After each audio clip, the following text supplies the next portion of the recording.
नमस्कार बच्चों आज हम लोग पढ़ने वाले हैं राउल्ट के नियम का ग्राफ। इसके पहले वाले लेक्चर में हम लोग पढ़े हैं राउल्ट का नियम। तो चलिए एक बार आपको रिवाइज करवा देते हैं। किसका नियम? राउल्ट का नियम। हमने क्या बोला था? हमने बोला था कि एक क्या है, विलन रहेगा। राउल्ट के नियम में क्या रहेगा? विलन। और विलन में बताओ कितने अवयव रहेंगे? दो। एक रहेगा द्रव ए और एक क्या रहेगा? द्रव बी। क्लियर है? ये चूंकि क्या है? द्रव है, तो इसके जो कण हैं वो वाष्प बनकर उड़ना चाहेंगे ना। अब ये वाष्प बनकर उड़ रहा है, इसका पूरा वाष्प न हो, इसीलिए हम इस पर क्या लगाए? ढक्कन। इस पर क्या लगाते हैं? ढक्कन। जब लगाते हैं ढक्कन तो जो क्या है, इनके कण हैं, वाष्प के जो क्या है कण है, या ढक्का लगाएंगे द्रव की सतह पर। क्या लगाएंगे? दाब। द्रव की सतह क्या लगाते हैं? दाब। और इसे बोलते हैं क्या? आंशिक वाष्प दाब। तो बोल लोगे, क्या बोलोगे? राउल्ट का नियम क्या होता है? तो बोलोगे राउल्ट के नियम के अनुसार स्थिर ताप पर किसी विलयन में उपस्थित प्रत्येक द्रव का वाष्प दाब, प्रत्येक द्रव का वाष्प दाब उनके मोल अंशों के समानुपाती होता है। उनके मोल अंशों के समानुपाती होता है। पढ़ाया गया था। यहाँ बोलोगे जैसे कौन पी ए ना, अर्थात क्या होगा? पी ए बराबर क्या होगा? पी नॉट ए एक्स से। अगला आ जाओ, अगर रखा जाए कौन? पी बी निकाला जाए, पी बी बराबर हो जाएगा P not B X B. ये था कि नहीं था? होता पहले हमने क्या बोला था कि राउल्ट के नियम के अनुसार स्थिर ताप पर किसी विलयन में उपस्थित प्रत्येक द्रव का या प्रत्येक अवयव का आंशिक वाष्प दाब उनके मूल अंशों के समानुपाती होता है। ये किसका नियम होता है? राउल्ट का नियम।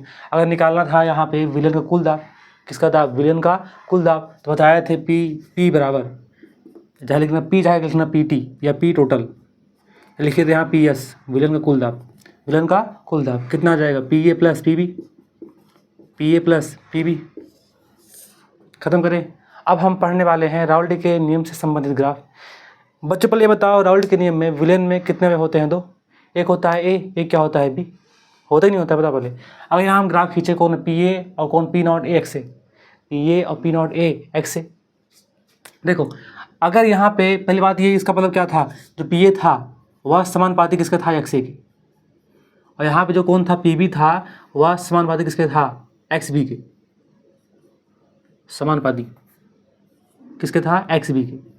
बताए थे विलेन में जितना मात्रा बढ़ाओगे किसका? बी का, उतना इसका दाब बढ़ जाएगा, और जितनी मात्रा घटाएंगे किसका? बी का, उतना इसका दाब घट जाएगा। करवाया गया था? नहीं करवाया गया था? अगर कभी भी ऐसा चीज़ दिख जाए कि पी बी समानुपाती एक्स बी या पी ए समानुपाती एक्स ए के, तो इसका ग्राफ बनता है ऐसे, ये बनेगा। जैसे लिख दिया गया ए समानुपाती बी के, लिख दिया गया आपसे कि क्या लिखा गया? ए समानुपाती बी के। तो एक तरफ लिखना ए, एक तरफ क्या लिखना? बी। दोनों का है समानुपाती। बी बढ़ाओगे तो ए बढ़ेगा, ए घटाओ बी घटाओगे तो ए घट जाएगा। तो इसका ग्राफ बनता कैसे? ऐसे जाता है 20 से। ग्राफ जाता कैसा है? 20 से। तो आइए यही लगाते हैं ग्राफ, यही रूल है, यही जो हमारा क्या है रूल है, लगाते कहाँ है? राउल्ट के नियम के ग्राफ में। चलो आओ, हमने कहा विलन में कितने अवयव हैं? दो। तो पहले बना लो।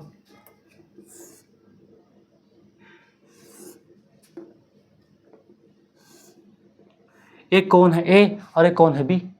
बताओ विलेन में कितने अवयव हैं? दो। एक कौन है? ए, एक कौन है? बी। हमें ग्राफ खींचना किस में है? अवयव के दाब में, अवयव के दाब में और अवयव के मूल अंश में। तो अगर हम मान ले कि पहले एक्स की मात्रा थी, पहले ए की मात्रा विलेन में थी, पहले ए की मात्रा विलेन में थी, एक्स से 0 के बराबर नहीं था, जो एक्स से था वो 0 के बराबर नहीं था, लेकिन कौन?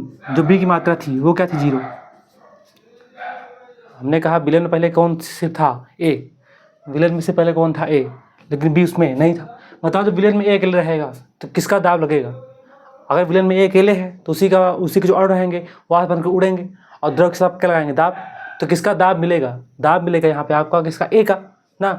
और चूंकि विलेन में सिर्फ कौन है? ए है, ए अकेले है, तो बताया थे ये मिलेगा किसका? कौन दाब मिलेगा? शुद्ध द्रव ए का वाष्प दाब। मिलेगा नहीं मिलेगा? पहले पढ़ाया गया है।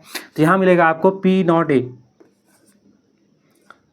कब मिले बच्चों? पी नॉट ए, क्योंकि यहाँ क्या है? एक्स का मान 0 नहीं है, विलेन में सिर्फ कौन है? एक्स है, तो यहाँ कौन मिला? P not a.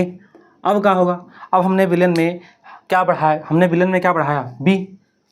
पहले ए था, इसमें क्या बढ़ा रहे हैं? बी। अब बी को बढ़ाते गए बढ़ाते गए बढ़ाते गए, जब बी बढ़ाते गए तो बी बढ़ता बढ़ता बी का मान 0 के बराबर नहीं हुआ, एक्स बी बराबर 0 नहीं। जो एक्स बी है, हमने कहा विलेन पहले कौन था? ए था, और उसमें क्या डाल रहे हैं? बी। क्या डाल रहे हैं? बी।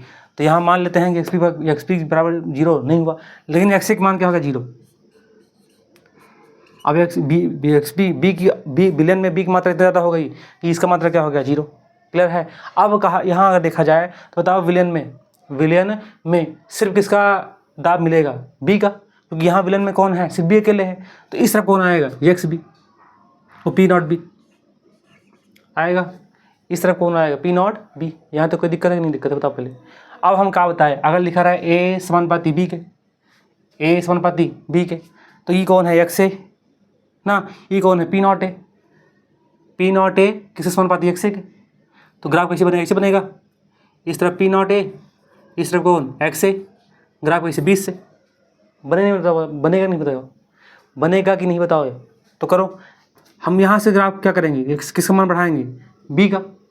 तो बी का मान बढ़ाते बढ़ाते बढ़ाते बढ़ाते विलेन में किसका दाब अधिक हो जाएगा, बी का। तो यहाँ क्या आएगा, पी नॉट बी। इतना क्लियर नहीं हुआ, हमने कहा यहाँ पे क्या आ जाएगा, पी नॉट बी। यहाँ पे आओ, ये किसका हुआ, जब विलेन में हम बी का अवयव बढ़ाएंगे, जब विलेन में हम बी का अवयव बढ़ाएंगे तो बढ़ाते बढ़ाते किसका दाब मिल जाएगा, बी का। तो ये बन जाएगा आपका पी बी बराबर P not B X B. यहाँ तो कोई दिक्कत। यहाँ आओ, अगर हम चले यहाँ से यहाँ, अगर चले हम यहाँ से यहाँ, तो किसका मात्रा कम होगा, बी का, और किसका बढ़ेगा, ए का, क्योंकि यहाँ ए क्या 0 नहीं है, यहाँ पे ए 0 आपका नहीं है।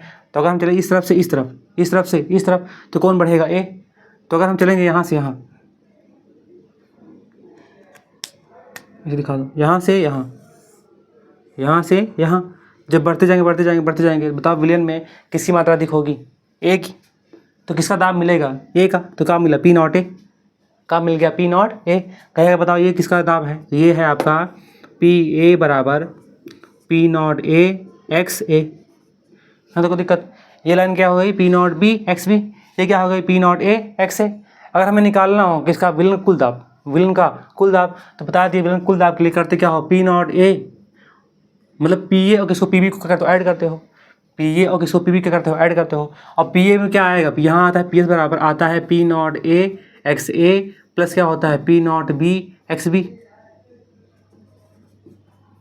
होता है कि नहीं होता है, होता पहले। अगर निकालना हो विलेन कुल दाब, विलेन का कुल दाब, तो ये कौन है, पी नॉट ए, ये कौन है, पी नॉट बी। ये है किसका, द्रव्य का दाब, ये किसका है, द्रव्य का दाब। दोनों का क्या तो मिला दो, दोनों कर देंगे, मिला देंगे। तो ये लाइन क्या होगी, पी एस। ये लाइन क्या हो जाएगी, ये क्या हो जाएगी, पी एस। और पी एस बराबर क्या होगा, P naught P A plus P B, P A plus P B. यहाँ तो कोई दिक्कत है। चलिए बच्चों एक बार और क्लियर करते हैं। हमने क्या बोला, हमने बोला कि अगर आपको दिखा रहे कहीं भी ए समानुपाती किसके है, बी के, तो बन जाएगा लिखो ना ए इस तरफ, बी लिखना इस तरफ, और कहे जाएगा बी से जितना बढ़ेगा बी उतना बढ़ेगा ए, जितना घटेगा ए बी उतना घटेगा ए। तो आज यहाँ पे यहाँ लिखा गया क्या था, यहाँ लिखा गया है पी ए समानुपाती किसके, एक्स ए के। तो इस तरफ पी, यहाँ क्या है, पी ए समानुपाती एक्स ए के। तो इस तरफ क्या आएगा, पी ए, इस तरफ क्या आएगा, एक्स ए, इस तरफ आएगा पी ए, यहाँ इस तरफ क्या आएगा, एक्स ए ना। और पी ए क्या है, यहाँ पे आंशिक दाब किसका है, द्रव ए का। और पी नॉट ए क्या है, द्रव ए का शुद्ध दाब, द्रव ए का शुद्ध दाब। लेकिन पी ए क्या है, पी यहाँ पे है आंशिक दाब। ऐसे यहाँ लिखा गया है P naught P B X B, P B X B. तो इस तरफ हम क्या दिखाएंगे, इस तरफ दिखाएंगे दाब, इस तरफ क्या दिखाएंगे हम, दाब, और इस तरफ क्या दिखाएंगे हम, मोल अंश। हमने कहा इस तरफ हम क्या दिखाएंगे, दाब, और इस तरफ क्या दिखाएंगे हम, मोल अंश, मोल अंश। यहाँ तो कोई दिक्कत है। तो अब आ जाओ, पहले हम क्या रखेंगे, पी ए समानुपाती एक्स ए के, पी ए समानुपाती किसके, एक्स ए के। तो पहले हमने मान लिया कि विलेन में एक्स की मात्रा है, एक्स की मात्रा 0 के बराबर नहीं है ना, एक्स 0 नहीं है, एक्स की मात्रा है, लेकिन कौन 0 है, पी बी एक्स बी। कौन 0 है, एक्स बी। अगर बताओ विलेन में सिर्फ कौन है, ए, विलेन में सिर्फ कौन है, ए मतलब द्रव ए अकेले है। तो बताओ द्रव ए अकेले है, तो द्रव के ए के अणु जाएंगे उड़ के, वाष्प बन के जाएंगे, और किससे इससे टकराएंगे, और टकरा के इस पर क्या लगाएंगे, दाब ना। और वही क्या, बताओ द्रव ए अकेले है कि नहीं है, विलेन में द्रव ए के अकेले अणु है कि नहीं है, तो इस पर क्या लगाएंगे, ये होगा शुद्ध द्रव ए का वाष्प दाब। तो कौन मिलेगा, पी ए नॉट। कौन मिलेगा, पी ए नॉट। अरे इस तरह पी ए ही दिखा रहे हैं हम, लेकिन यहाँ से बचा कौन, सिर्फ बचा यहाँ पे ए अकेले, तो आंशिक दाब आएगा ही नहीं। यहाँ पी ए आपका नहीं आएगा, आंशिक दाब नहीं आएगा, क्योंकि यहाँ पे सिर्फ कौन है, एक्स ए है, एक्स बी नहीं है। आंशिक दाब कब आता, पी ए कब आता, जब क्या होता है यहाँ पे एक्स बी की मात्रा होती, जब बी की मात्रा यहाँ पे होती तो आता है यहाँ पे क्या, पी ए। लेकिन यहाँ पे है क्या, सिर्फ यहाँ पे सिर्फ अकेले क्या है, ए। जब सिर्फ रहेगा अकेले ए, तो क्या आएगा, शुद्ध द्रव ए का वाष्प दाब, क्योंकि सिर्फ यहाँ पे दाब उत्पन्न कौन कर रहा है, इस तरफ दाब उत्पन्न कौन सिर्फ कर रहा है, सिर्फ कर रहा है ए, इसलिए यहाँ पे क्या है, पी नॉट ए। यहाँ तो कोई दिक्कत है। अब हमने कहा हमने विलेन में किसकी मात्रा बढ़ाई, बी की, किसी मात्रा बढ़ाई, बी क्या था 0, बी क्या था 0, बी की मात्रा बढ़ाए, जब बी की मात्रा बढ़ाए तो बढ़ते बढ़ते बी क्या हो गया 0 के बराबर नहीं हुआ, बी की मात्रा विलन में हो गई और एक मात्रा क्या हो गई 0, बी की मात्रा विलन में हो गई, एक मात्रा क्या होगा 0। अगर बताओ विलन में अब सिर्फ बचा कौन है, बी, विलन में अब सिर्फ बचा कौन है, बी अकेले बचा है। तब बताओ अगर बी अकेले रहेगा तो बताया था अगर बी क्या है अकेले, बी फिर क्या है अगर अकेले तो क्या होगा, वो होगा शुद्ध द्रव बी का वाष्प दाब। अब तुम कहोगे सर यहाँ पी बी क्यों नहीं आया, कहोगे ना यहाँ पे पी बी क्यों नहीं है, क्योंकि यहाँ बोल रहे हैं पी बी समवर्ती एक्स बी के, पी बी समवर्ती के एक्स बी ग्राफ कैसे बनाए इसे, ये हुआ पी बी, ये क्या हुआ एक्स बी, और इस तरफ क्या भरा ये एक्स ए क्या है पी ये क्या है एक्स ए क्या है पी ए, लेकिन यहाँ पे सिर्फ कौन है ए था इसलिए यहाँ क्या लगाया पी नॉट ए, और यहाँ सिर्फ क्या है एक्स बी, यहाँ सिर्फ क्या है बी अकेले है इसलिए क्या लगाया है पी नॉट बी। क्लियर है। अब कहे यहाँ पूछा जाएगा पी बी क्यों नहीं आएगा, क्योंकि यहाँ विलन में सिर्फ कौन है बी अकेले, अगर विलन में ए भी होता बी भी होती बी भी होता और ए भी होता दोनों होता तो यहाँ तक क्या पी बी क्या है जिसका द्रव बी का आंशिक वाष्प दाब। इतना क्लियर नहीं हुआ। अब क्या करेंगे हमने कहा कि पहले यहाँ कौन एक्स के मान 0 के बराबर नहीं था और बी का मान क्या था 0, तो विलन में हमने क्या बढ़ाया, किसकी मात्रा बढ़ाया बी का, विलन में हमने किसकी मात्रा बढ़ाई बी की, जब विलन में हमने बी की मात्रा बढ़ाई तो बढ़ाते जो क्या है बी की मात्रा बढ़ गई, बी की मात्रा बढ़ गई। अगर बी की मात्रा बढ़ गई तो बताओ सिर्फ विलन में अब किसका दाब मिलेगा, इस पर कहाँ किसका दाब मिलेगा बी का, तो लाइन कहाँ जाकर मिलेगी पी नॉट बी पे, लाइन जाकर कहाँ मिलेगी पी नॉट बी पे, तो बन जाएगा पी बी बराबर P not B X B.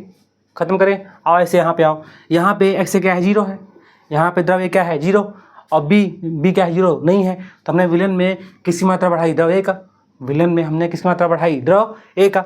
अब द्रव ए की मात्रा बढ़ते जाओगे, जब बढ़ाते जाएंगे सब चलेंगे तो द्रव ए जो है वो क्या 0 बराबर नहीं होगा, द्रव ए की मात्रा विलन में आ जाएगी लेकिन बी क्या हो जाएगा 0।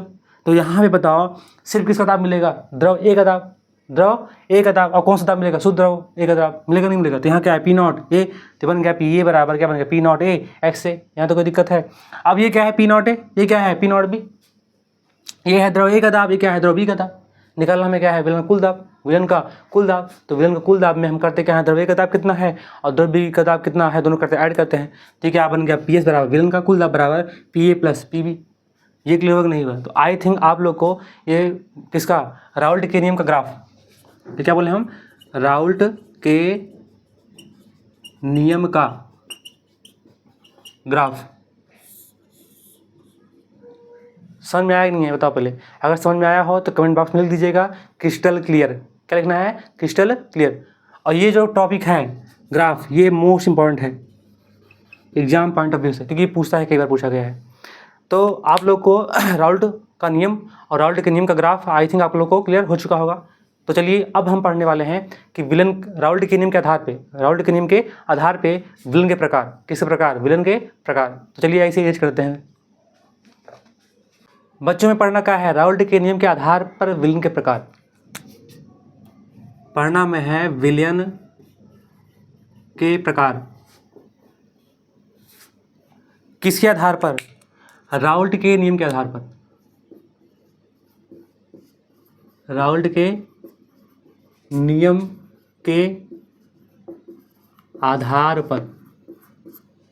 क्लियर है बच्चों। जो राउल्ट के नियम के आधार पे, राउल्ट के नियम के आधार पे जो विलेन होते हैं होते किस प्रकार के, 2 प्रकार के। हमने कहा राउल्ट के नियम के आधार पर जो विलेन होते हैं वो होते हैं किन प्रकार के, 2 प्रकार के। एक होता है आदर्श विलेन और एक होता है अनादर्श विलेन। हमने क्या बोला, हमने कहा एक क्या होता है आदर्श विलेन, आदर्श विलेन, और एक आपका होता है अनादर्श विलेन, अनादर्श विलेन। चलिए पहले जानते हैं आदर्श विलेन और अनादर्श विलेन किसे कहते हैं। पहले ये जान लेते हैं कि राउल्ट के नियम क्या होता है। राउल्ट के नियम बताए थे, राउल्ट के नियम में क्या क्या होगा, राउल्ट के नियम में पी ए बराबर आपका आया था P not A X A, बताया गया था पी बी बराबर आपका आया था पी बी बराबर P not B X B, और निकालना हो विलन का कुल दाब, विलन का कुल आंशिक दाब। तो यहाँ पे आपका आया था पी एस बराबर P A plus P B, पढ़ाया गया है। यही किसका नियम था राउल्ट का नियम। एक इसका था राउल्ट का नियम, और राउल्ट के नियम के आधार पर हमें पढ़ना का है विलन के प्रकार। तो कितने प्रकार के? 2 प्रकार के। कितने प्रकार के? 2। एक होता है कौन सा विलन? आदर्श विलन, और एक कौन सा होता है? अनादर्श विलन। अब आ जाओ, पहले बात किसके बारे में करेंगे हम? आदर्श विलन के बारे में। कहेगा यहाँ पे आदर्श विलन किसे कहेंगे? तो बोलना कि ऐसा विलन जो समान ताप एवं सांद्रताओं पर राउल्ट के नियम का, हमने कहा ऐसा विलयन जो समान ताप एवं सांद्रताओं पर, सभी सांद्रताओं पर या समान सांद्रताओं पर राउल्ट के नियम का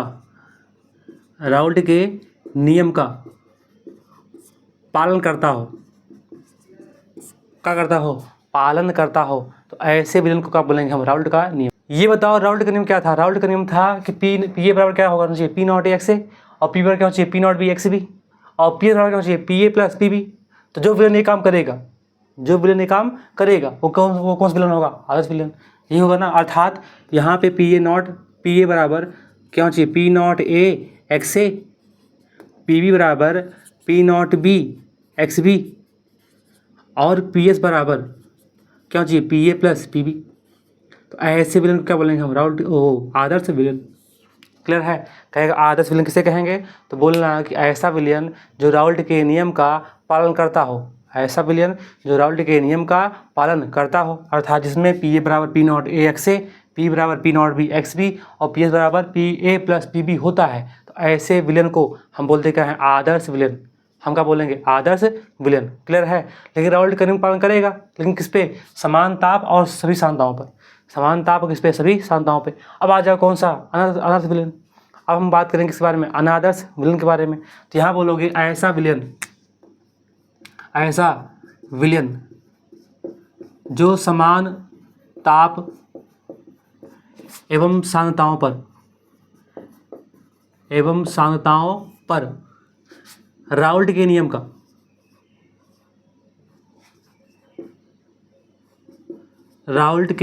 नियम का पालन न करता हो। बच्चों क्या न करता हो? पालन न करता हो। तो ऐसे विलन को हम क्या बोलेंगे? अनादर्श विलन। इसका मतलब क्या हुआ? अर्थात राउल्ट का नियम क्या है? राउल्ट का नियम है पी ए बराबर क्या होना चाहिए? पी नॉट एक्स ए के, पी बराबर क्या चाहिए? P not B X B के, और पी एस बराबर क्या होना चाहिए? P A plus P B के। लेकिन कह रहा है कि ऐसा विलन हो जो समान ताप और सांद्रताओं पर राउल्ट के नियम का पालन न करता हो, उसे हम क्या बोलेंगे? अनादर्श विलन।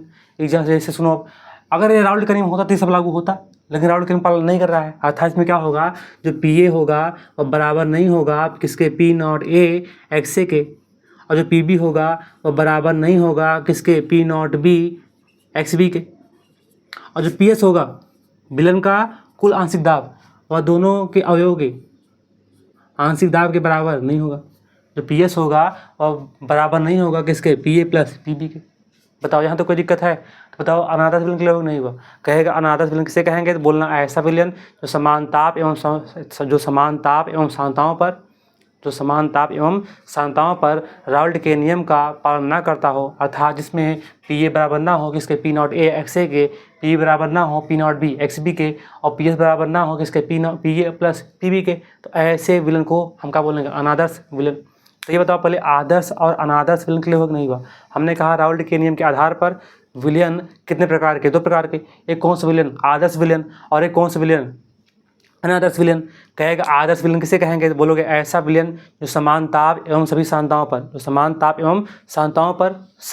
पर राउल्ट के नियम का पालन करता हो, अर्थात जिसमें पी ए बराबर P not A X A के, पी बराबर P not B X B के, और पी एस बराबर P A plus P B के होता हो।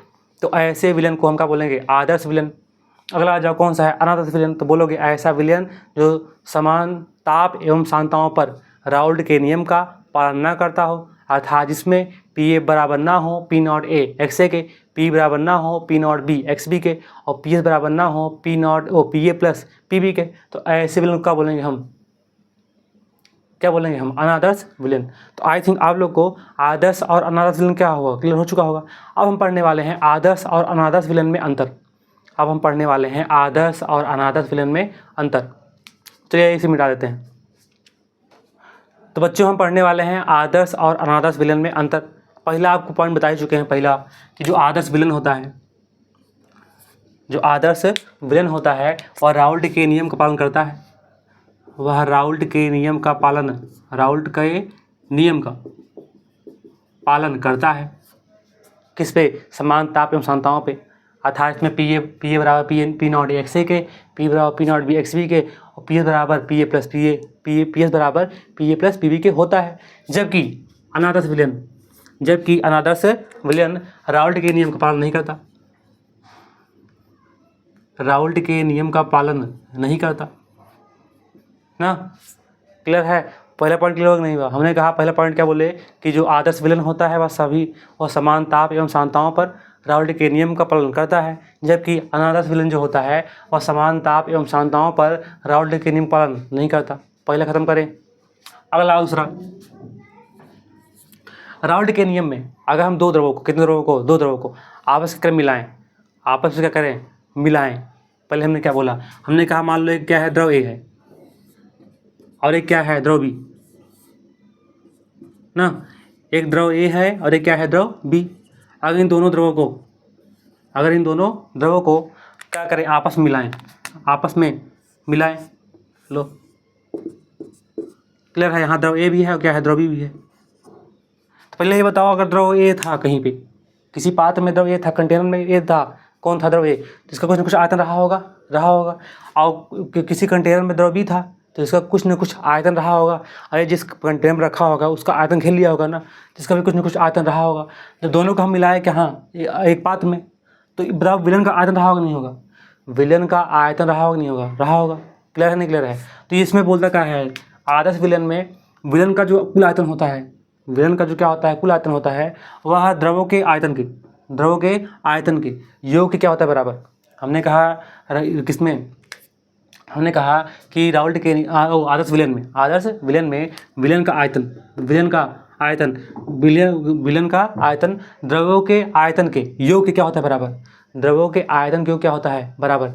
समझ नहीं आया? समझो। हमने कहा राउल्ट के नियम किसमें? आदर्श विलयन में विलयन का आयतन द्रवों के आयतन के योग के क्या होता है, बराबर। द्रवों के आयतन के योग के क्या होता है, बराबर। दूसरा पॉइंट क्लियर नहीं हुआ। अगर हम यहाँ पे वी एस इन दोनों का लाएंगे इस तरफ, तो बन जाएगा वी एस बराबर V A plus V B. अब पूरा मान कितना आएगा, 0। वी एस बराबर V S minus V A plus V B बराबर क्या आएगा, 0। और यह पूरा मान क्या है, डेल्टा वी। ये पूरा अंतर है ना, ये पूरा क्या अंतर है, ये क्या है, डेल्टा वी।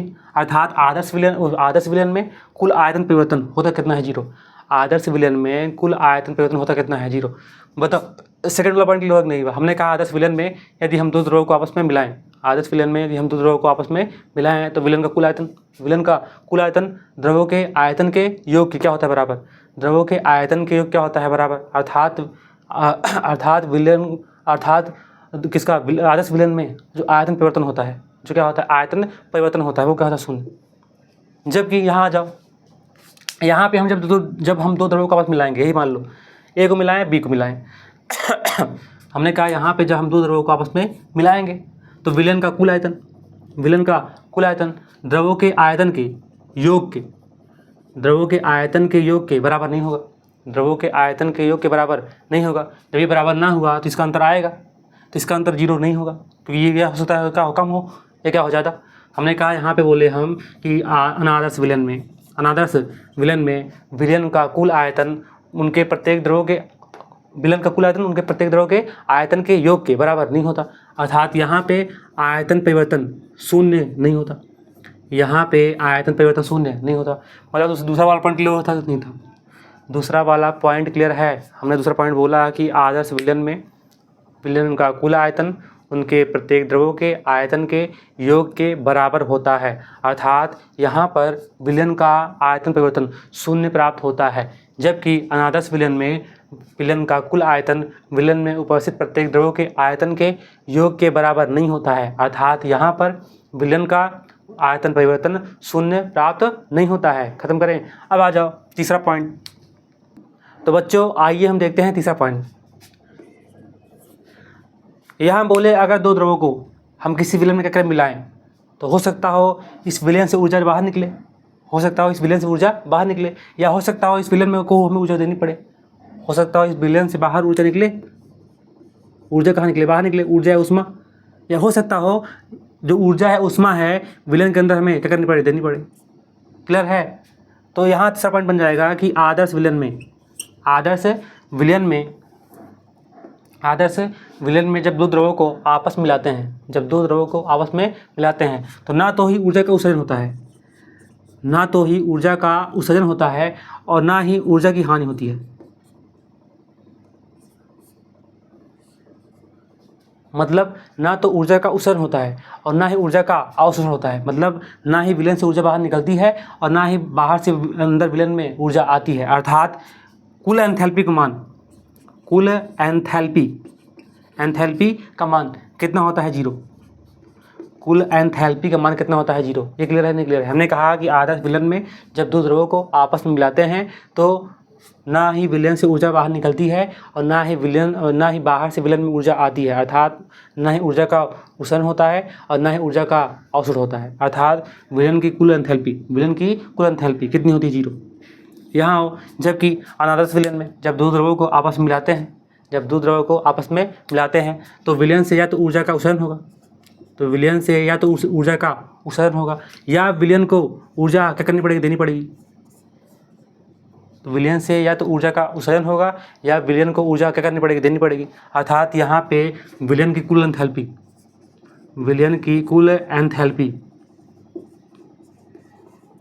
अर्थात डेल्टा एच 0 के बराबर नहीं होता।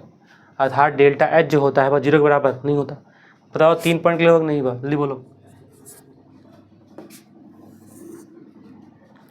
चौथा पॉइंट क्या है बच्चों, यहाँ पे क्या है, अगर हम द्रव ए को मिलाएं, अगर हम बताए थे आदर्श विलयन में क्या होगा, द्रव ए होगा और क्या होगा, द्रव बी होगा। तो यहाँ पे द्रव ए अणुओं के मध्य आकर्षण बल, द्रव ए अणुओं के मध्य आकर्षण बल, द्रव बी अणुओं के मध्य आकर्षण बल। हमने कहा द्रव ए अणुओं के मध्य आकर्षण बल और द्रव बी अणुओं के मध्य आकर्षण बल का मान विलयन में उपस्थित द्रव ए एवं बी के अणुओं के मध्य आकर्षण बल के क्या होगा, बराबर होगा। विलयन में उपस्थित द्रव ए एवं द्रव बी के अणुओं के मध्य आकर्षण बल के मान क्या होगा, बराबर होगा। हमने यहाँ क्या बोला था, हमने बोला था कि विलयन में क्या था, द्रव ए था और क्या था, द्रव बी, और दोनों को मिलाए कहाँ पे, एक पात्र में। तो यहाँ कौन आया, ए और बी आया ना। ये क्या हो गया, विलयन। जब बताओ यहाँ से लिए क्या है, द्रव ए, तो यहाँ सिर्फ किसका अणु मिलेंगे, ए के। तो यहाँ बोला गया है द्रव ए अणुओं के मध्य कौन बल होता है, आकर्षण बल।